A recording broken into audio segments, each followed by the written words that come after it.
Bom, irmãos, nós estamos aí estudando, hoje é o último capítulo, desse tema, a vida de oração de Jesus, restaurando o modelo bíblico de oração. A gente chega hoje na 8ª aula, que tem por tema a oração e a missão. Na última aula, nós estudamos acontecimentos relacionados à oração da igreja. Nós vimos quando Pedro e João se dirigiam ao templo, o que aconteceu como resultado. Eles foram numa hora marcada de oração, passaram ali, viram um coxo, e através da oração deles, Cristo operou um milagre ali que resultou em várias conversões. Vimos também que por este evento a igreja passou a sofrer uma forte perseguição.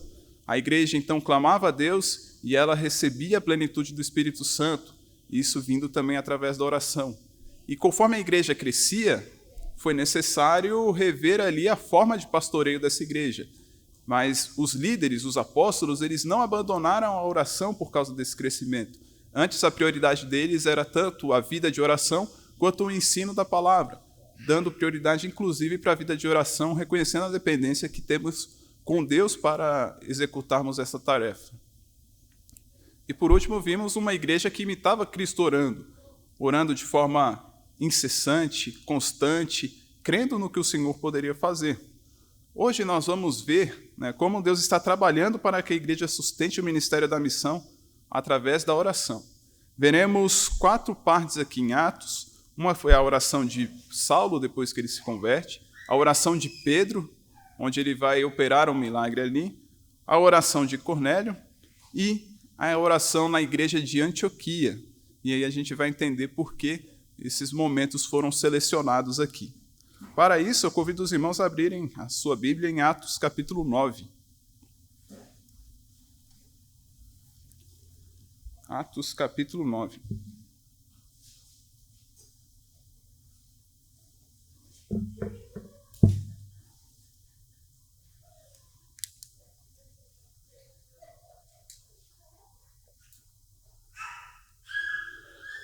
Deixei aberto aí.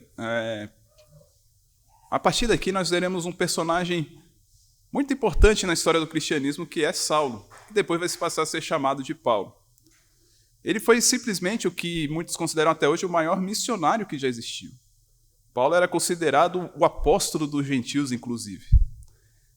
E é muito interessante porque Atos vai narrar como que se deu a conversão e o ministério todo do apóstolo Paulo.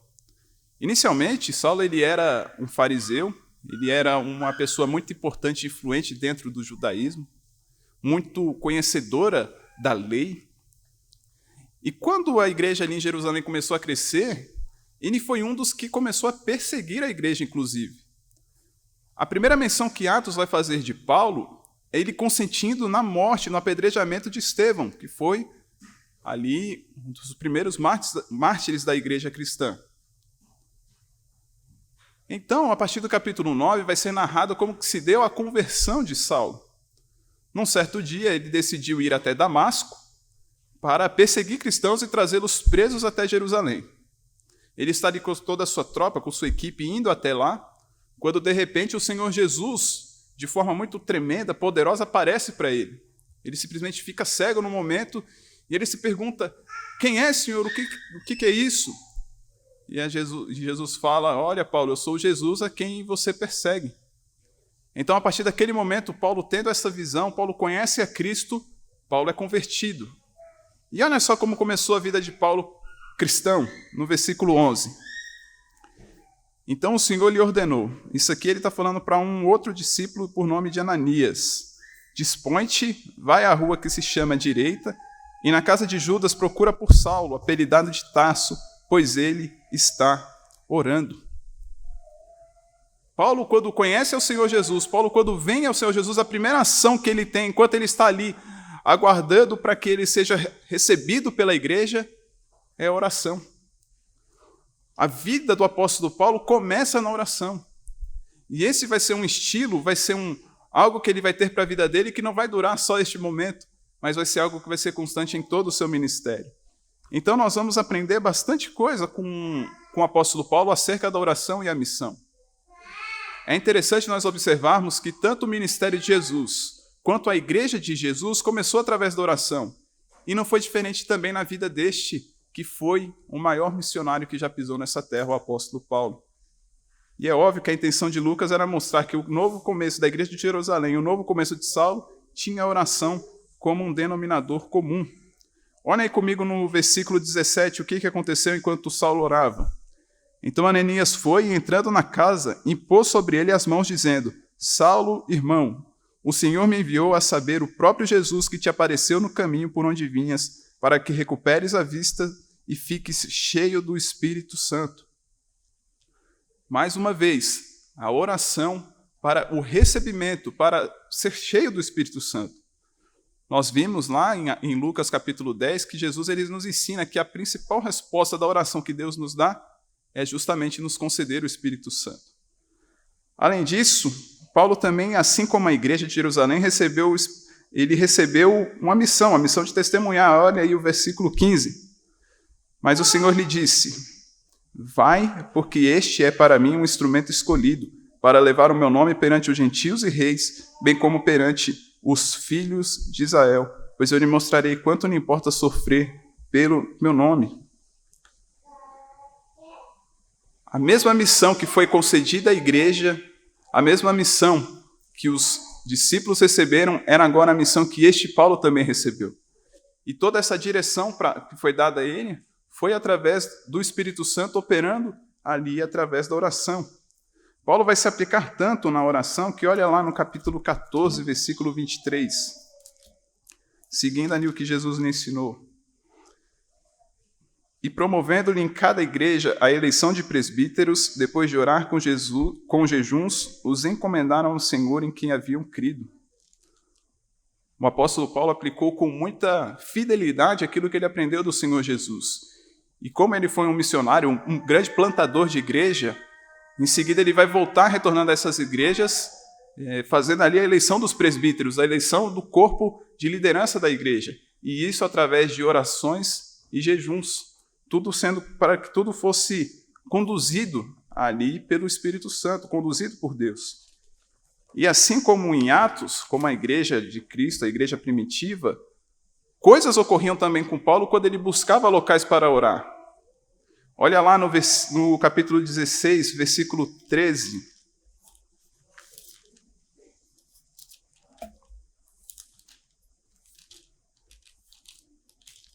16:13 diz: no sábado saímos da cidade para junto do rio, onde nos pareceu haver um lugar de oração, e assentando-nos falamos às mulheres que para ali tinham concorrido.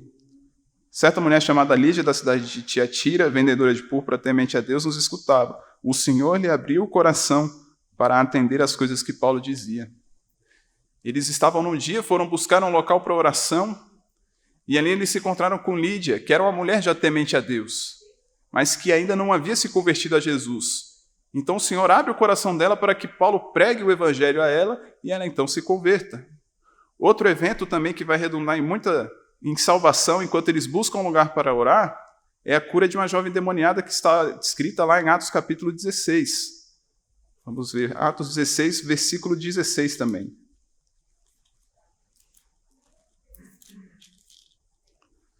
Aconteceu que, indo nós para o lugar de oração, nos saiu ao encontro uma jovem possessa de espírito adivinhador, a qual adivinhando dava grande lucro aos seus senhores. Seguindo a Paulo e a nós, clamava dizendo: estes homens são servos do Deus Altíssimo e vos anunciam o caminho da salvação. Isso se repetia por muitos dias. Então Paulo, já indignado, voltou-se e disse ao espírito: em nome de Jesus Cristo eu te mando, retira-te dela, e na mesma hora saiu. O fato, meus irmãos, é que isso gerou um alvoroço muito grande ali naquela cidade por causa disso que Paulo fez. Porque essa moça, que era possessa por esse espírito de adivinhação, dava muito lucro aos senhores dela. E quando eles viram que a boquinha deles havia acabado, eles vão ali incitar o povo a uma perseguição contra eles, o que vai resultar na prisão de Paulo e Silas. Em seguida, Paulo e Silas presos, é uma passagem muito conhecida por todos nós, eles vão começar a orar e a louvar a Deus. E o que vai ocorrer? Vai ocorrer um grande terremoto ali naquela prisão, as pessoas vão ser presas, e vai ocorrer a conversão do carcereiro e de toda a sua família. Esse fato está descrito lá em Atos capítulo 16, do 30 ao 34. E o que é interessante nós observarmos aqui é justamente isso. A relação que a oração tem com a salvação de outras pessoas. Lucas ele escolhe esses momentos para narrar justamente por ter ocorrido grandes coisas e principalmente por vidas terem sido salvas. O erro, muitas vezes, nas igrejas na modernidade, é justamente dar o foco no acontecimento, o foco no milagre, quando, na verdade, isso é só um subsídio, é só um meio, é só uma coisa que Deus usa a fim de levar as pessoas à conversão, a fim de abrir o coração das pessoas para a palavra sendo pregada.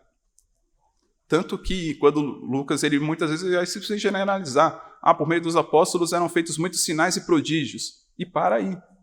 Quando ele relata certos momentos, é justamente trazendo o foco, a evidência de como isso era usado para o alcance, para o aumento da igreja, para o avanço do reino. Paulo ele era também um intercessor fervoroso por seus irmãos. Eu vou ler algumas passagens aqui para os irmãos, apenas 2, mas eu poderia começar lendo em cada uma das cartas que Paulo escreve, porque ele sempre menciona a oração pelos leitores. Em Efésios 1:16, por exemplo, ele fala: não cesso de dar graças por vós, fazendo menção de vós nas minhas orações.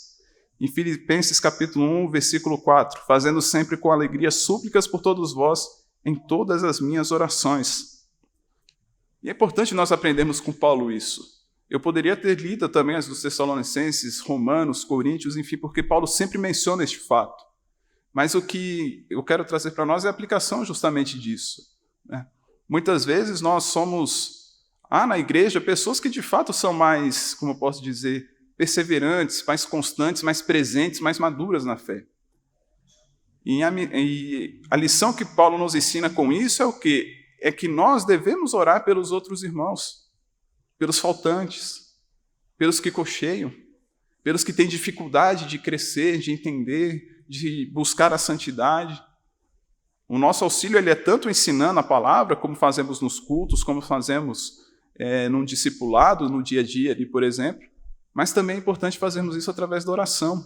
Até porque eu creio que cada irmão que é presente nas escolas bíblicas, nos cultos, etc., sabe que isso não provém de si mesmo, mas provém da ação de Deus através da vida dessa pessoa.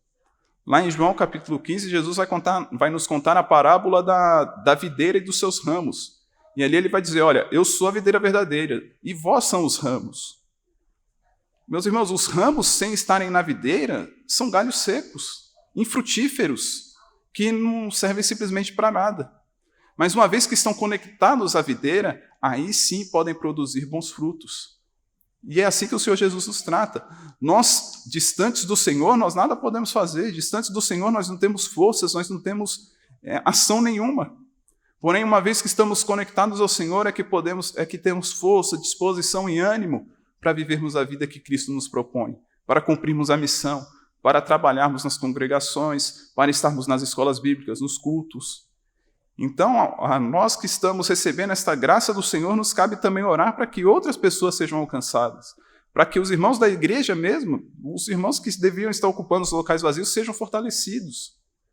Isso através da oração. Assim como Paulo orou, nós devemos orar também.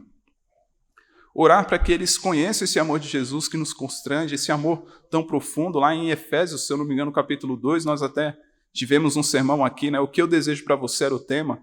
E era justamente isso, para que vocês conheçam qual é o comprimento, a largura, o tamanho, a profundidade do amor de Cristo. Então, que essa seja uma prática constante em nossa oração também.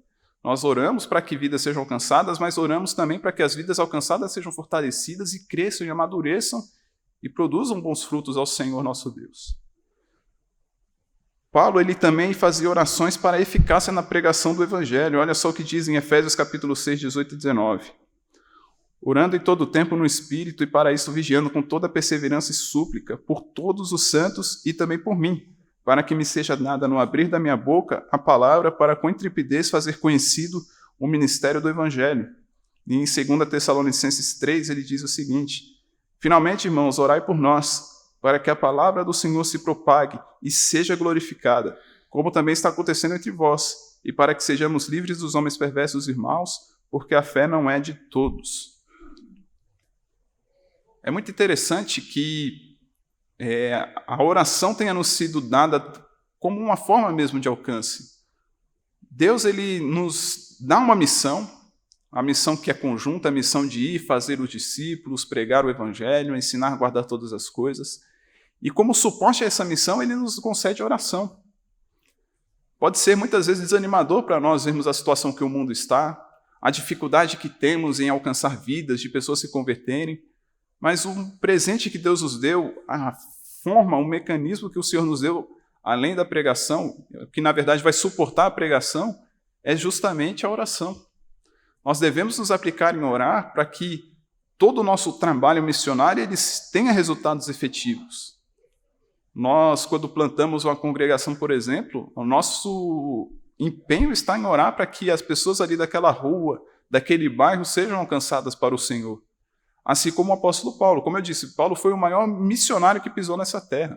Ele viajava para diversos lugares, plantou diversas igrejas, em locais muito mais hostis que o Brasil, por exemplo, e ele pedia aos irmãos, ele pedia às igrejas, olha, orem para que a nossa pregação tenha efeito, orem para que o evangelho cresça, orem para que testemunhemos acerca da palavra de Deus. E assim como ele fez, nós podemos aprender com ele também que a oração é um meio para isso. Por isso, em suas orações, lembre-se, Senhor, usa-nos na pregação da Tua palavra, Senhor, usa a nossa igreja, Senhor, usa as nossas igrejas sendo plantadas, usa os nossos missionários, para que então coisas ocorram, para que salvações sejam efetuadas, tudo pelo poder do Santo Espírito de Deus. Até porque sabemos que o agente principal de convencimento do pecado do homem é o Espírito Santo. Por mais que nós falemos, com até muita eloquência às vezes, o que convence um homem acerca de quem ele é, acerca de quem Deus é o próprio Espírito Santo. E é muito interessante que o Senhor nos convida a participar desta missão, né? Nos traz para junto. Né? Há de ser que todo aquele que invocar o nome do Senhor será salvo, mas como invocarão daqueles que não creram e como crerão daqueles de quem não ouviram? Né? Enquanto Deus age para a salvação, nós agimos aqui junto de Deus pregando. Essa é a forma como Deus instituiu e é a forma que Deus nos concede. Outro assunto interessante da salvação, eu convido os irmãos a abrirem lá em 1 Timóteo, capítulo 2.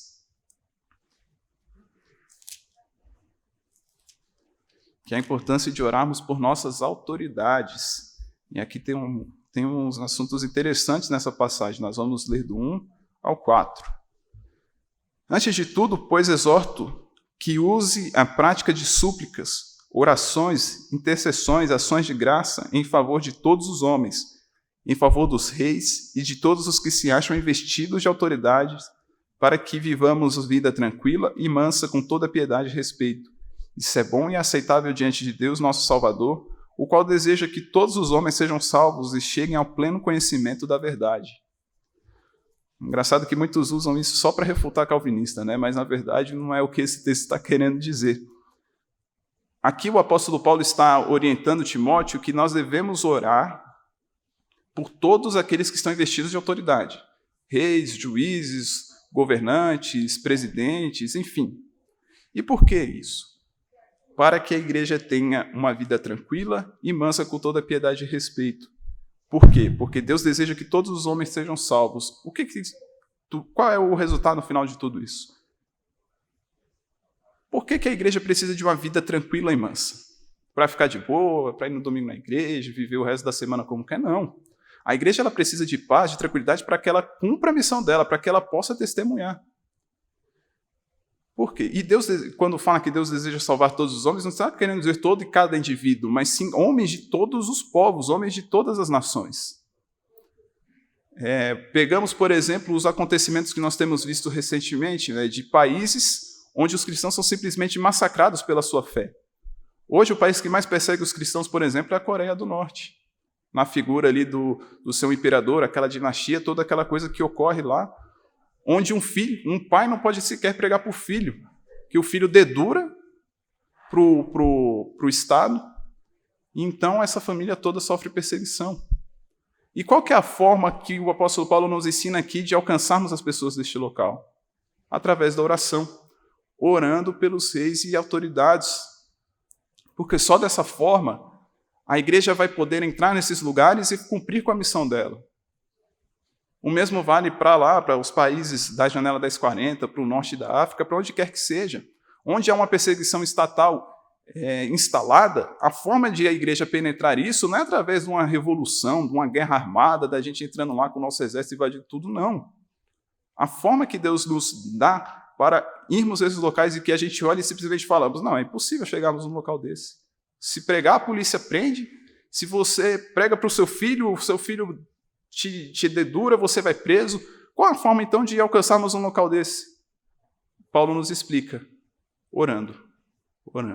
Daí a importância, meus irmãos, de orarmos pelos reis, orarmos pelos imperadores, orarmos pelos presidentes, para que ali, então, a igreja possa entrar e possa testemunhar.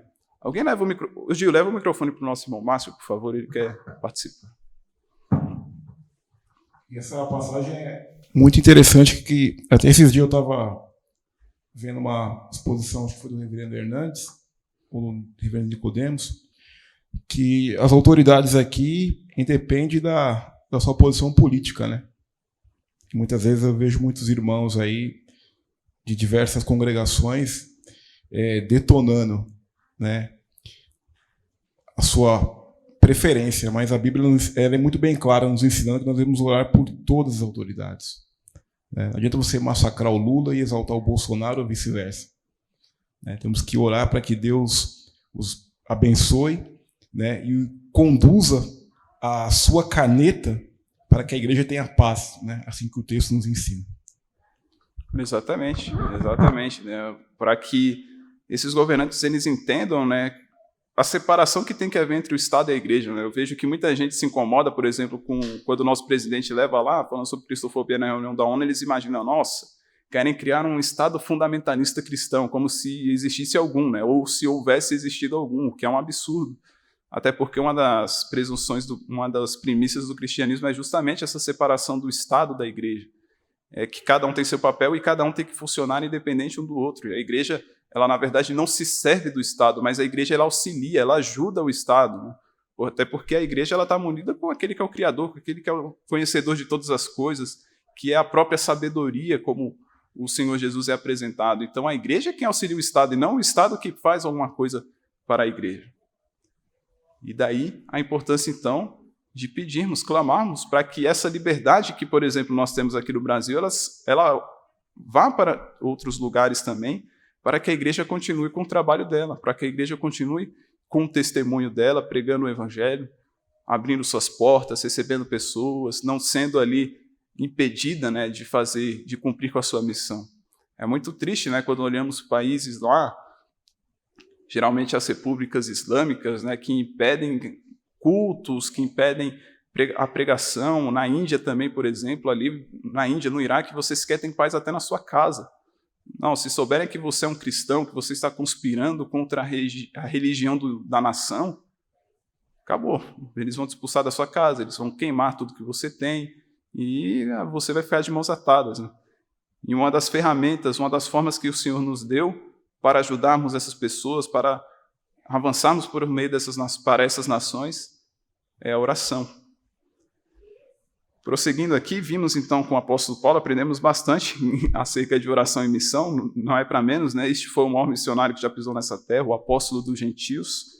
Vamos ver agora a oração de Pedro, que está lá escrita em Atos, capítulo 9, dos versículos 36 ao 42. Havia em Jope uma discípula por nome Tábita, nome este que traduzido quer dizer Dorcas. Era ela notável pelas boas obras e esmolas que fazia. Ora, aconteceu naqueles dias que ela adoeceu e veio a morrer, e depois de a levarem, puseram no cenáculo. Como Lida era perto de Jope, ouvindo os discípulos que Pedro estava ali, enviaram-lhe 2 homens que lhe pedissem, não demores em vir ter convosco. Pedro atendeu e foi com eles. Tendo chegado, conduziram-no para o cenáculo e todas as viúvas o cercaram, chorando e mostrando-lhes túnicas e vestidos que Dorcas fizera enquanto estava com elas. Mas Pedro, tendo feito sair a todos, pondo-se de joelho, orou, e voltando-se para o corpo disse, Tábita, levanta-te. Ela abriu os olhos e, vendo a Pedro, sentou-se. Ele, dando-lhe a mão, levantou-a e chamando os santos, especialmente as viúvas, apresentou-a viva. Isso se tornou conhecido por toda Jope, e muitos creram no Senhor. vão ter Lucas é quem escreve o Evangelho de Lucas e o livro de Atos, como nós já vimos.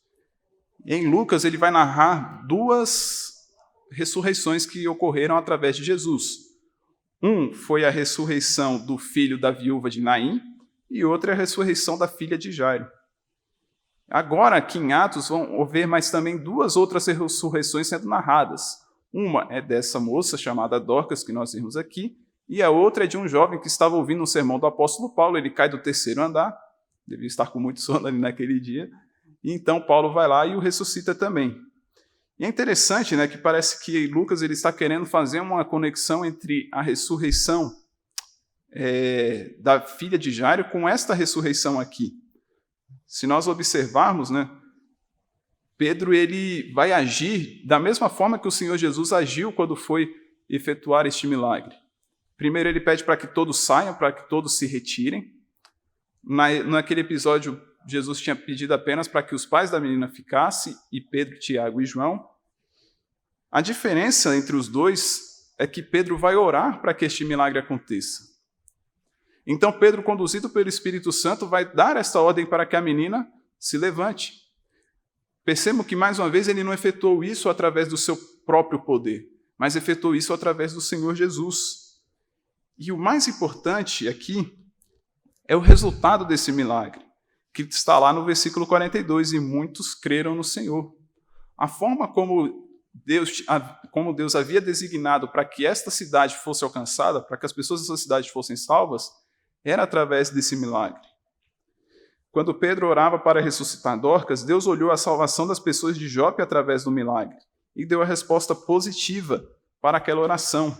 Um milagre, toda vez que acontece como uma resposta de oração, o milagre ele ocorre toda vez como resposta de oração quando há concordância com o plano de Deus e os seus santos propósitos. Mais uma vez, o foco não está no milagre em si, que de fato é algo muito espetacular, uma pessoa morta sendo ressuscitada. Mas foi a forma como o Senhor usou para alcançar aquela cidade.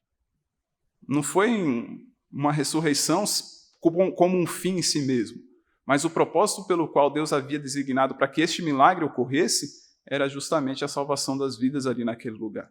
Então percebam que nunca dá para a gente desconectar operações de Deus de salvação. Sempre que Deus age de forma extraordinária, é visando o alcance de outras pessoas, é visando dar um poder ainda maior para esse testemunho que é dado através da pregação.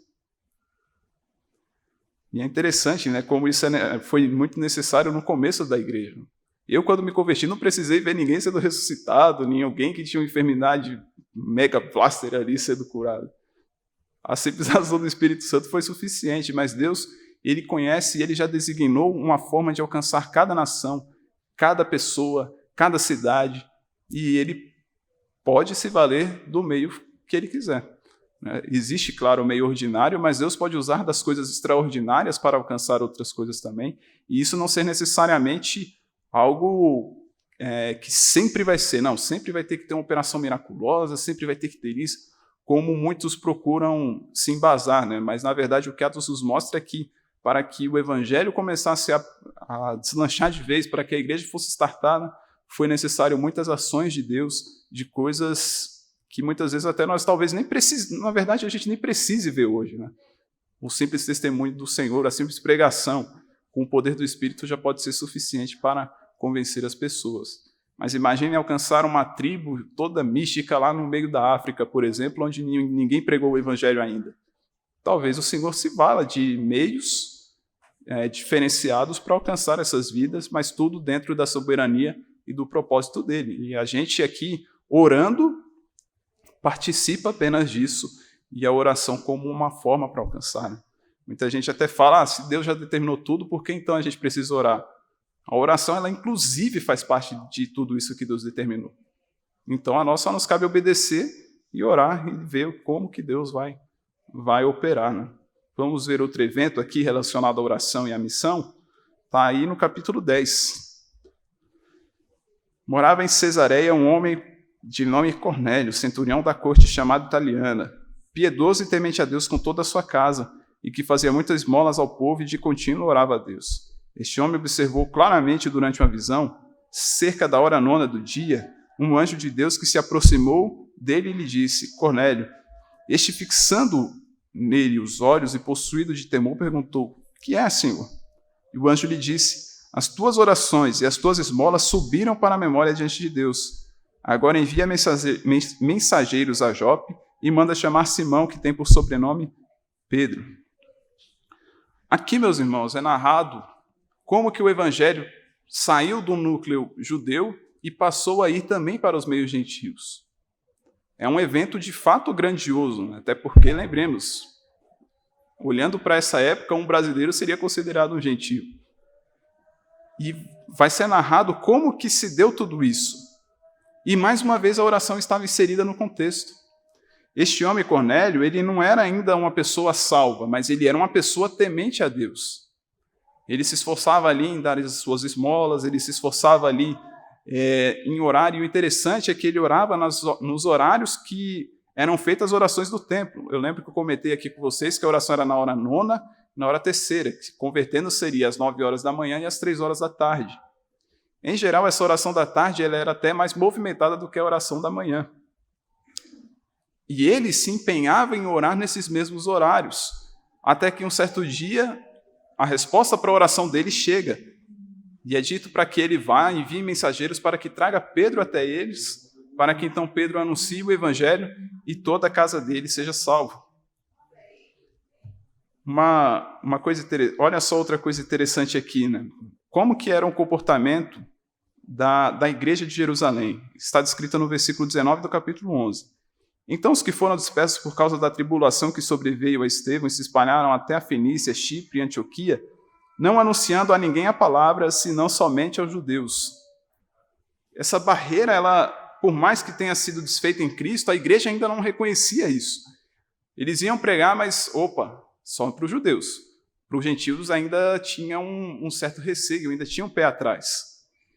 E neste evento, o próprio Deus vai operar enviando anjos, enviando pessoas, para que o evangelho alcance também estes que não eram judeus, que não eram da nação de Israel. E um homem que estava orando era justamente Cornélio.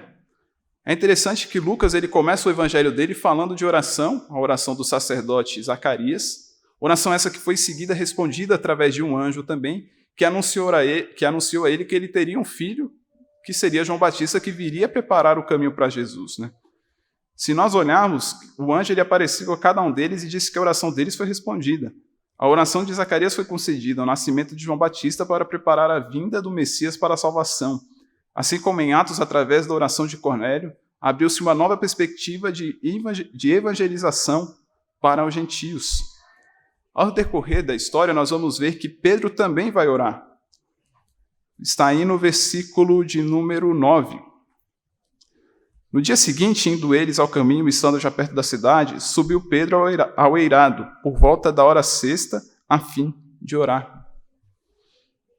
A oração, ela simplesmente está presente em todos os momentos deste acontecimento que mudou a história da igreja, que foi a porta aberta da evangelização também aos gentios. Pedro estava lá na hora do almoço, quando fala a hora 6ª, é mais ou menos meio-dia. Ele estava ali aguardando a comida ficar pronta, então ele vou aproveitar ali, vou subir ali em cima e vou orar.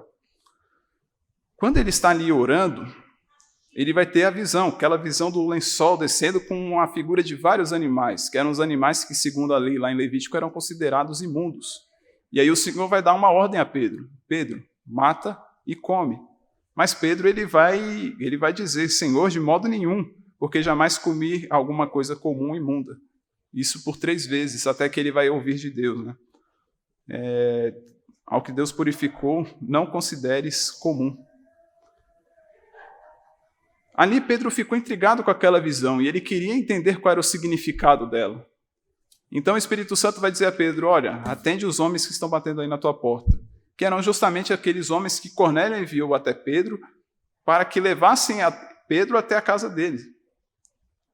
E qual que vai ser o resultado de tudo isso? Pedro vai para a casa de Cornélio, Pedro prega a palavra de Deus a toda a família do centurião romano, e todos vão se converter. Em seguida, todos eles vão receber o Espírito Santo. O que ali para Pedro e as pessoas que o acompanhavam, que também eram judeus, eles passam a entender: nossa, Deus também concedeu aos gentios que creem nele, que se arrependem e que o recebam. Em seguida, toda a casa dele é batizada. E então ocorre ali a primeira conversão no meio gentil. Esse fato, até depois, quando eles retornam, muita gente vai gerar: nossa, mas você estava na casa de um gentil, o que é isso? E aí eles vão testemunhar acerca desta grandiosa obra que Deus fez ali também no meio de pessoas de outros povos. E o que é interessante nós observarmos é que Pedro estava orando, e através da oração de Pedro, Deus mudou a vontade de Pedro. Não havia em Pedro a intenção, por exemplo, de evangelizar os gentios, mas de Deus sim. E aí, mais uma vez, a gente ressalta aquilo que a gente já ouviu aqui. A oração não é para mudar a vontade de Deus, mas a oração é para nos conformar à vontade de Deus. A vontade de Deus era alcançar outros povos. E enquanto Pedro, que era um homem de constante oração, orava, o Senhor deu a direção a ele. Vai lá e prega o evangelho à casa deste homem que veio aqui te procurar agora. E através disso, a muralha ela cai e a evangelização ela passa a ocorrer também aos gentios. A oração ela é um instrumento de Deus para realizar a sua soberana vontade. Por isso, quando Deus muda o coração de quem ora somente ergue seus braços e obedece à vontade de Deus. Tudo através da oração, meus irmãos. Essa mudança de disposição da própria pessoa em si. Ele tinha uma coisa em mente, passou a orar e Deus falou, o guiou e o direcionou. Não, agora o caminho aqui é esse. Então, o evangelho ele passa a alcançar outras vidas e a gente vai vendo mais para frente o resultado disso. Em seguida, nós veremos a oração na igreja de Antioquia. E é interessante nós olharmos algumas características dessa igreja. Vá lá em Atos capítulo 11, a gente vai percorrer alguns versículos, inicialmente o 19 e 20. Essa igreja, é interessante nós estudarmos ela, por quê? Porque ela foi a primeira igreja fundada por gentios. Então, os que foram dispersos por causa da tribulação que sobreveio a Estevão se espalharam a Fenícia, Chipre e Antioquia, não anunciando a ninguém a palavra, senão somente aos judeus. Olha o 20 agora. Alguns deles, porém, que eram de Chipre e de Cirene, que foram até Antioquia, falavam também aos gregos, anunciando-lhes o evangelho do Senhor. Eles entenderam, então eles passaram a pregar também a pessoas de outras nações, a pessoas de outros povos, e o resultado disso foi uma igreja sendo plantada ali em Antioquia. Antioquia seria mais ou menos na região do sul da Turquia, ali já caminhando no caminho para o Oriente Médio, ou seja, fora ali das divisões de Israel. Porque até aqui, quando teve aquela grande perseguição em Jerusalém, eles foram para testemunhar em Samaria e na Judéia, que de certa forma, né, eram, vamos dizer assim, quase judeus, né? O resultado ali daquela divisão dos dois reinos, o reino do sul e o reino do norte. Mas eles então começaram a anunciar, e agora aqui, eles já começam a anunciar o evangelho também a pessoas de outras nações. E essa igreja ela passou a existir justamente, vamos ver aí no versículo 21, qual o motivo. A mão do Senhor estava com eles, e muitos, crendo, se converteram ao Senhor. Toda essa operação, a gente vê, tinha até um pastor de uma igreja que eu fui que ele dizia, né, que podia chamar o livro de Atos do Espírito Santo, né, mas a gente sabe que são os Atos dos Apóstolos pelo Espírito Santo, o Espírito Santo operando através dos apóstolos. E todo esse resultado positivo que teve a igreja no começo era justamente por causa que essa igreja era uma igreja que era muito ligada a Deus, através de uma vida piedosa, através de uma vida de profunda oração. E os resultados que essa igreja colhia era justamente esse, a mão do Senhor era com eles e muitas pessoas se convertiam por causa de todo esse empenho que a igreja tinha, perseverando em oração e cumprindo ali a vontade que Deus determinava a ela. E quando essa igreja estava crescendo, eles enviaram a Barnabé, veja aí versículo 22. A notícia a respeito dele chegou aos ouvidos da igreja que estava em Jerusalém, e enviaram Barnabé até Antioquia. Tendo ele chegado e vendo a graça de Deus, alegrou-se e exortava a todos que, com firmeza de coração, permanecessem no Senhor, porque era um homem bom, cheio do Espírito Santo e de fé, e muita gente se uniu ao Senhor. Essa notícia ela chegou até a igreja de Jerusalém e ela enviou então para lá alguém para cuidar dessa igreja. E este alguém era Barnabé. E como a gente viu a descrição dele aqui, ele era um homem cheio do Espírito Santo e de fé. E através do ministério dele, através da ação dele ali, muitas pessoas se uniram ao Senhor. Então é interessante observarmos então quais são as ligações que tem entre a igreja de Antioquia e a igreja de Jerusalém, uma vez que a igreja de Jerusalém abraçou essa igreja, né? E o interessante é que ambas as igrejas trabalhavam em equipes. Olha lá comigo no capítulo 13, versículos 1 e 2. Havia na igreja de Antioquia profetas e mestres: Barnabé, Simeão, por sobrenome Níger, Lúcio de Cirene, Manaém, Colasso de Herodes, o tetrarca, e Saulo. E servindo eles ao Senhor, jejuando, disse o Espírito Santo: separai-me agora Barnabé e Saulo para a obra que eu vos tenho chamado. Se na igreja de Jerusalém nós tínhamos os 12 apóstolos, que se dedicavam ao ministério da oração e da palavra, e os diáconos que cuidavam do ministério da caridade, aqui também nós temos um reflexo, uma característica similar entre as duas igrejas, que é justamente esse trabalho em equipe de muitas pessoas trabalhando em conjunto, que eram os profetas e mestres. Interessante nós observarmos esses profetas, porque até então o cânon não estava fechado, não tinha ainda todos os livros da Bíblia. E, de certa forma, o ofício profético é de anunciar a palavra de Deus, né? Então, eles ensinavam ali ao povo a palavra do Senhor. E, para isso, eles contavam ali com uma equipe de 5 pessoas, muito bem preparadas, dentre elas o próprio Paulo, que devia ser incrível os ensinamentos desse homem, que ambos estavam ali, trabalhando em equipe. Essa igreja também era uma igreja que, à semelhança da igreja de Jerusalém, se empenhava no ensino e no discipulado. Olha só comigo no capítulo 11, versículo 26. Vamos ler a partir do 25. Né? E partiu Barnabé para Tarso à procura de Saulo. Tendo encontrado, levou-o para Antioquia. E por todo um ano se reuniram naquela igreja e ensinaram numerosa multidão. Em Antioquia foram os discípulos pela primeira vez chamados cristãos. Olha que interessante, essa igreja é a primeira em que as pessoas vão chamar ali, vão reconhecer como uma igreja de Cristo, chamando-os de cristãos, e o que levou até isso era justamente essas numerosas multidões que iam até lá, convertidas também para aprender. Como eu disse na aula passada, o trabalho da igreja ela não se encerra no batismo, ela não se encerra quando a pessoa ela entra para a igreja, ela continua, pelo contrário, é ali que o trabalho ele continua, ele não pode parar.